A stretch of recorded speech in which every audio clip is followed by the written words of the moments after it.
Derechos al Oído, un podcast de la Procuraduría General de la Nación y el Instituto de Estudios del Ministerio Público, donde podrás conocer qué está haciendo el Ministerio Público por tus derechos. Bienvenidos. Bienvenidos a un nuevo episodio de Derechos al Oído, el podcast del Instituto de Estudios del Ministerio Público. Vamos a seguir hablando de este importantísimo tema de la contratación estatal.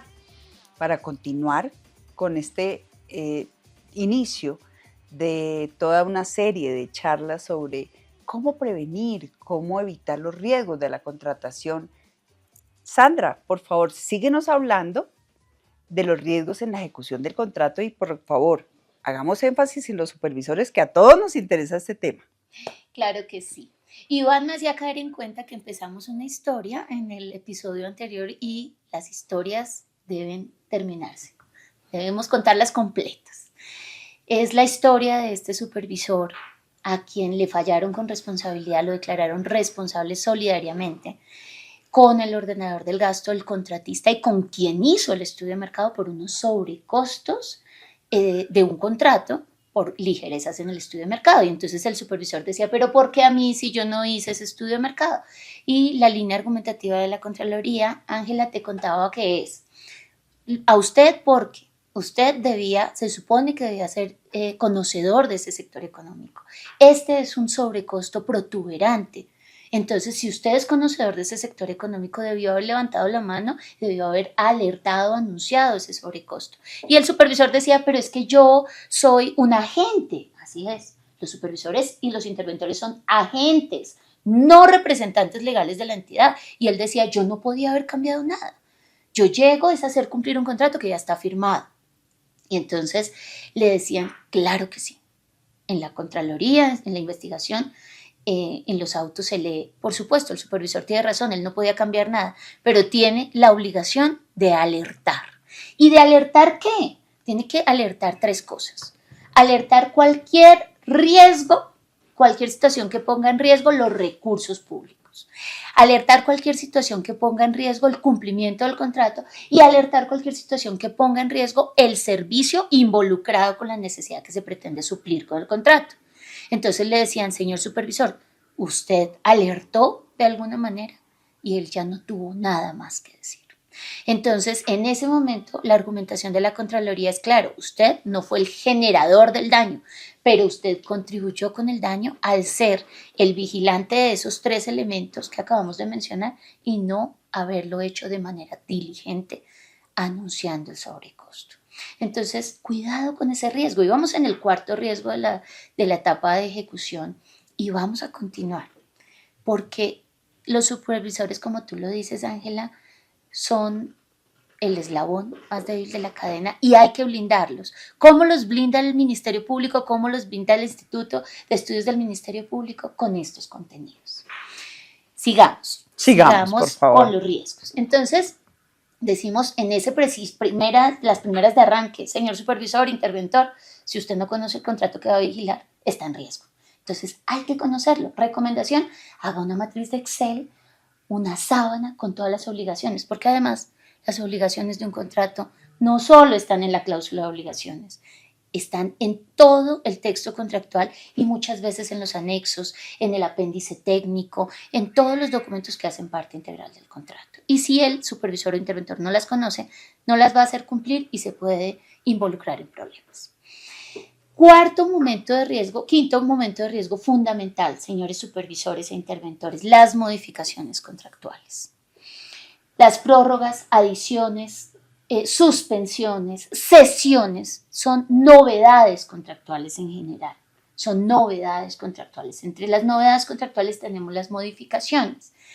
Y señor supervisor, usted tiene el llamado funcional a hacer un análisis antes de pronunciarse respecto a estas novedades. Y en un fallo que a mí me gusta muchísimo, que emitió la Procuraduría General de la Nación en el 2012, la Procuraduría hace algo muy interesante y es que le dice a los gestores públicos, a los gestores contractuales, que no deben haber modificaciones sin análisis de causa. ¿Qué tipo de causas hay? Hay causas exógenas, que son las externas, y endógenas, que son las causas imputables o al contratante o al contratista. Y cada una de esas causas tiene tratamientos diferentes. Y el supervisor y el interventor, antes de decir estoy de acuerdo con la prórroga o estoy de acuerdo con la adición, debe analizar cuál es la causa que llevó a que la planeación que hicimos en la etapa precontractual se rompiera. Porque dice la Procuraduría de una manera muy acertada. No es que las prórrogas o las adiciones estén prohibidas, no están prohibidas, son avaladas por la ley. Lo que pasa es que deben ser la excepción, porque la regla general debe ser la planeación. Y lamentablemente en nuestro país se ha convertido en la regla general la modificación contractual. Entonces, además debe estar debidamente soportada y que tenga, no sea producto de la improvisación, debe tener algunas razones debidamente soportadas en todo este expediente contractual. Así es. Y además del análisis de causa, dice este fallo del 2012, dice es que fue un convenio que se prorrogó 17 veces y se adicionó 12. Y entonces dice la Procuraduría, sistemáticamente, porque era cortar y pegar, el mismo oficio todos los años. Y prorróguese hasta 31 de diciembre. ¿Por qué hasta 31 de diciembre? Sin un análisis del tiempo de prórroga, sin un cronograma para garantizar el cumplimiento. Y aparte de todo, sin el soporte de la necesidad de esa prórroga suficiente. Absolutamente precario. Y dice la Procuraduría en ese pronunciamiento, los supervisores, porque eran varios, y el interventor, porque también había interventor, cosa que la ley 1474, artículo 83, prohíbe la concurrencia entre interventoría y supervisión, fueron convidados de piedra. Que no le pase a usted, que no llegue la Procuraduría, la Contraloría o la Fiscalía a decirle que tenía una función pública y que usted fue un convidado de piedra. Entonces ese es el quinto riesgo. Y el sexto riesgo, muy importante también, que encontramos en la etapa de ejecución contractual, es todo lo relacionado, todo lo que tiene que ver con la conminación oportuna y elaboración de informes de incumplimiento. Lamentablemente, como lo dijimos en el episodio anterior, en muchas ocasiones ocurre que el supervisor o el interventor entran a pronunciarse para emitir su concepto generalmente favorable sobre prórrogas y adiciones. Pero resulta que no media ninguna conminación anterior u oficios de seguimiento que acrediten la debida diligencia del supervisor. Recuerden siempre, Ángela, lo que no está escrito no existe. En la gestión pública sí que aplica ese principio. Lo que no está escrito no existe.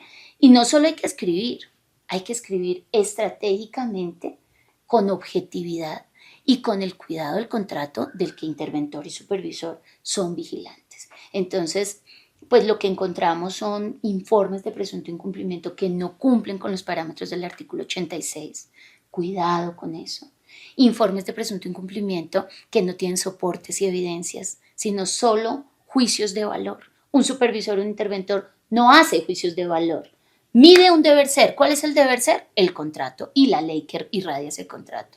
Y si encuentra que el contratista se distanció de ese deber ser, entrega la evidencia de ese distanciamiento.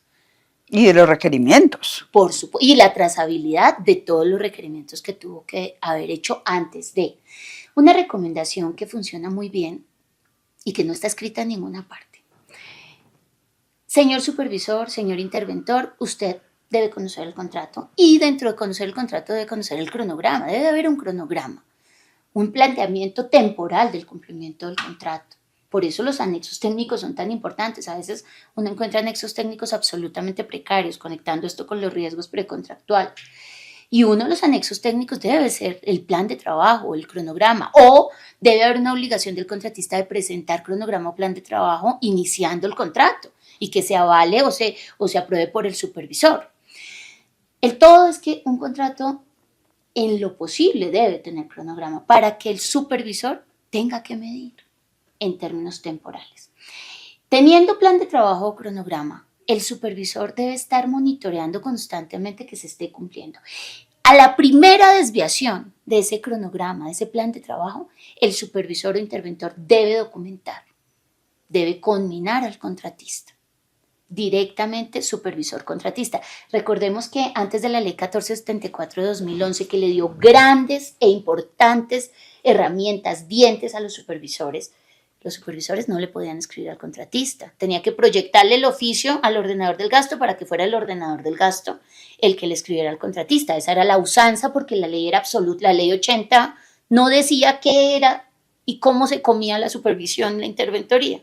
Solo estaba mencionada la interventoría, y la supervisión está mencionada 2 veces en la ley 80. Pero no nos decía qué. La ley 1474 le dio carácter, le dio identidad y nos dice el qué y el cómo. ¿Cuáles son los principales riesgos en la etapa de liquidación y cierre de un contrato? Claro que sí. Un saludo especial para todos. Esta etapa es fundamental, porque así como todo debe empezar bien, pues todo debe cerrar bien, debe terminar bien. Y esto es clave para evitar riesgos no solo de la etapa postcontractual, sino cualquier riesgo que se derive de la etapa de ejecución e inclusive de la etapa precontractual. Allí, en la liquidación, se puede mitigar. Entonces, lo primero que tenemos que decir es que quien realice, elabore, proyecte la liquidación debe ser el supervisor o interventor.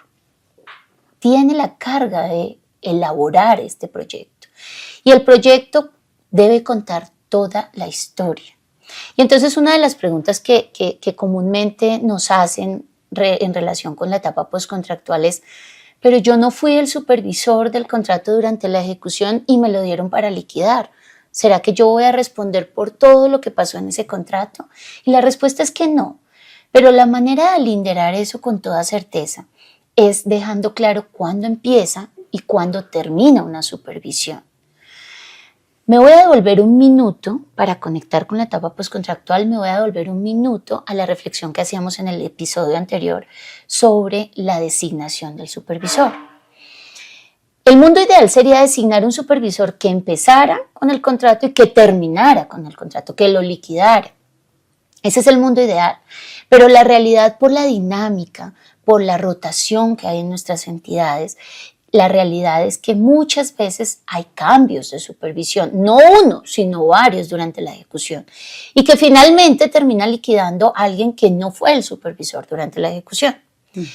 Que es muy importante, y este es un llamado a los jefes de entidad, a los ordenadores del gasto y en general a toda la comunidad de gestores públicos, que es clave que dentro de nuestros manuales de contratación quede una regla clara, y es que cuando alguien finaliza su supervisión, por la razón que sea, porque lo trasladaron de área, porque lo nombraron embajador, porque se pensionó, la razón que sea, finaliza su ejercicio como supervisor del contrato X, debe entregar un informe que debe ser similar en contenido al informe de acta de entrega de gestión, imagínate, inclusive. ¿Por qué? Porque es que está cerrando el ejercicio de una función pública. Por sentido de preservación, quien entrega, quien finaliza una supervisión, debe hacer un informe en ese nivel de rigor. Informe que mínimo debería tener. El desarrollo, la trazabilidad de cómo fue el contrato. Debería identificar cuáles son los puntos críticos en ese momento del contrato, cómo se han gestionado dichos puntos críticos, cuál es el estado del arte de ellos y qué recomendaciones hace para que el supervisor entrante continúe con esa gestión a fin de superar esos puntos críticos.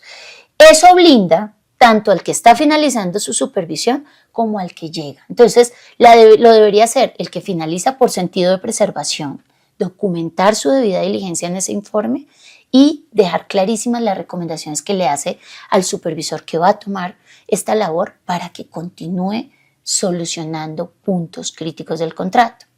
Pero debería exigirlo quien llega y toma la supervisión en el punto que sea del contrato. Porque esa también es la manera de decir: acá lo recibí, así lo recibí y de acá en adelante respondo. Lo mismo le pasa a quien designan como supervisor para la liquidación. Esta persona es un arqueólogo, una arqueóloga de la trazabilidad y de la historia de ese contrato. Pero debe recibir los insumos y debe hacer un inventario de lo que recibe de insumos. Lamentablemente en nuestro país, en la gestión pública, tenemos un grave problema de gestión documental y de archivo. Y el número de procesos contractuales que no tienen soportes físicos y aún más con mayor precariedad se encuentran los soportes en el SECOP es alto. Entonces, siempre cuando alguien va a iniciar su labor en la etapa que sea y sobre todo si es en la liquidación como supervisor, debe hacer ese inventario, levantar lo que llamamos una línea base. Esto tengo y con esto voy a proceder. Tú has mencionado algo muy importante y son las evidencias del SECOP. No debería pasar, como dices tú, en el mundo ideal si se hace una efectiva labor de principio a fin. Así es. No debería pasar además que algo no estuviera en el SECOP. Recordemos que hoy tenemos una plataforma transaccional, que hoy tenemos una plataforma que en sí misma forma un expediente electrónico de contratación. De acuerdo. Entonces hay que tener cuidado y hay que tener cuidado que haya, por lo menos si tengo expediente físico y además el del SECOP, porque estoy en ese tránsito, porque estoy migrando a manejar solo el expediente electrónico del SECOP, pues que haya correspondencia entre lo que está en físico y lo que está en el SECOP. Y lo que está en el SECOP, mucho más siendo plataforma transaccional, debe estar firmado. Y recordemos, tenemos una práctica y es creer que esas firmas que se cortan y se pegan, que son en estricto sentido se llaman firmas mecánicas, son firmas. No, no son firmas, son dibujos, son imágenes, pero en estricto sentido la capacidad para obligar a alguien, no, son firmas. Firma es o la manuscrita o la firma digital, no más. Entonces, tener cuidado que los documentos que están en el SECOP, que deberían ser firmados con el código de SECOP, pero si no, de pronto, porque hay algunos documentos que cargan después, o pues cuidado con esos documentos, o que tienen firma mecánica o que son subidos sin firma.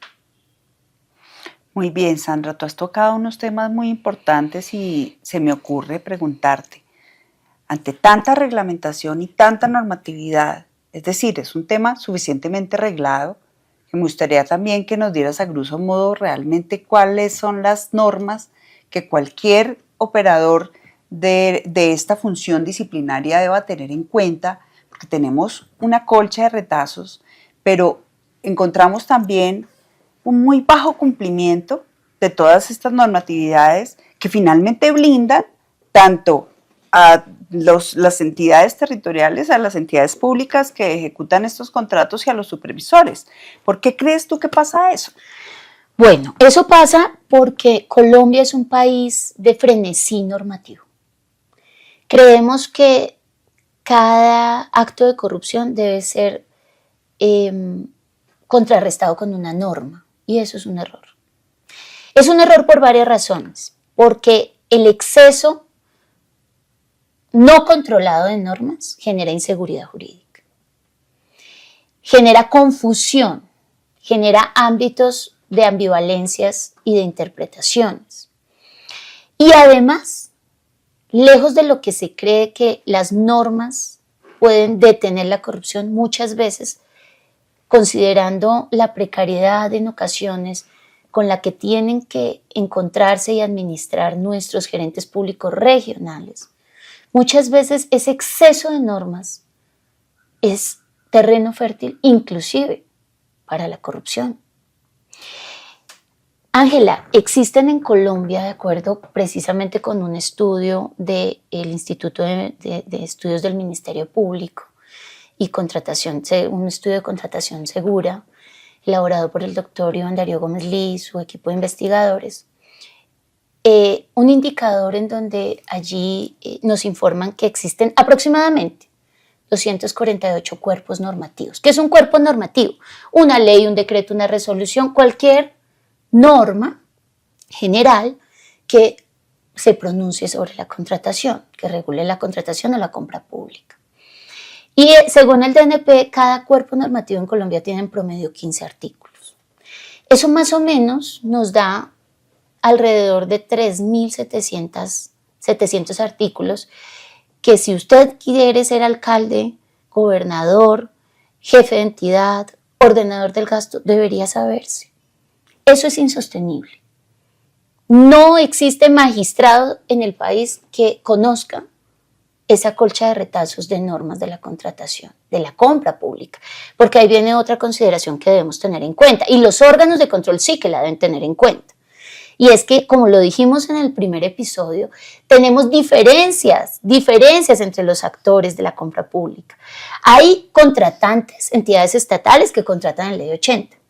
Hay entidades estatales que contratan en derecho privado por mandato expreso de la ley. ¿Cuáles son estas? Las empresas industriales y comerciales del Estado, las empresas de economía mixta en lo que tiene que ver con el core de su negocio, con su misionalidad, las empresas de servicios públicos por mandato de la 142 del 94. Estas entidades son entidades estatales, pero contratan en derecho privado.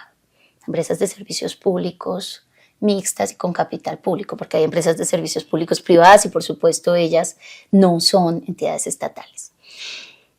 Y también tenemos a los particulares que gestionan y contratan con recursos públicos y por supuesto hacen su labor de compra pública con recursos públicos, pero la hacen en derecho privado. Entonces cuando tú me preguntas qué normas debemos tener en cuenta, debemos hacer esa necesaria distinción. Si un órgano de control externo llega a hacer una auditoría externa, no puede elevar hallazgos invocando la ley 80 si la auditoría la está haciendo en una empresa de servicios públicos, a menos de que sea sobre uno de los excepcionales contratos que estas empresas suscriben en ley 80, que son excepcionalísimos. Entonces, ¿se rigen es por la ley 142? Y lo que dice la ley 142 es que contratan en derecho privado, es decir, se rigen por las normas civiles y comerciales, pero permiten los principios de la contratación. Exactamente. No es que podamos entonces todo por privado y nos olvidamos de los principios de la contratación estatal. Tienen que cuidar dos bloques de principios. Deben cumplir, y sus manuales deben reflejar los principios del 209 constitucional de la función pública y los principios de la gestión fiscal del 267 constitucional. Señores jefes de estas entidades que contratan en derecho privado, es muy importante que pidan una revisión detallada y diligente de sus manuales de contratación. ¿Cómo se reflejan esos principios? Ese es el mandato, de acuerdo con el artículo 13 de la ley 1150, que cumplan esos dos bloques de principios. Porque ahí hay una discusión interesante y es que decimos deben cumplir los principios de la contratación estatal. Pero si nos vamos en estricto sentido de la literalidad, ¿en dónde están esos principios? En la ley 80. Y en la Constitución, entonces, ¿no? Los ¿También? de la Constitución son función pública 209 y gestión fiscal 267. Entonces, es muy importante ese lindero que pareciera, digamos, que ser lo mismo los principios de la contratación a los principios de la función pública, pero no. Realmente hay un lindero y siendo más rigurosos en el deber ser. Y se desarrollan, ¿no? Una desarrolla la otra. Exacto. El 209, 267 deben ser reflejados en los manuales. Y si no se cumplen, sencillamente sus contratos pueden ser declarados nulos y ustedes declarados responsables. No, pues espectacular todas estas explicaciones. Yo creo que yo he aprendido muchísimo, ustedes también. Gracias por tu generosidad y te invito de una vez a que sigamos en esta tarea de aprender todos. Gracias. Por último, recuerden siempre que el conocimiento es una luz, es una lámpara que necesitan muchos gestores públicos, sobre todo en las regiones. Por eso estos espacios de multiplicar son para compartirlos. No se los queden, no se queden solo ustedes con este conocimiento, compartan estos contenidos que pueden salvarle la libertad, el patrimonio o la tarjeta profesional a algún héroe o heroína silenciosa en nuestro país que necesita esta información. Gracias. Muchas gracias. Derechos al Oído, un podcast de la Procuraduría General de la Nación y el Instituto de Estudios del Ministerio Público, donde podrás conocer qué está haciendo el Ministerio Público por tus derechos.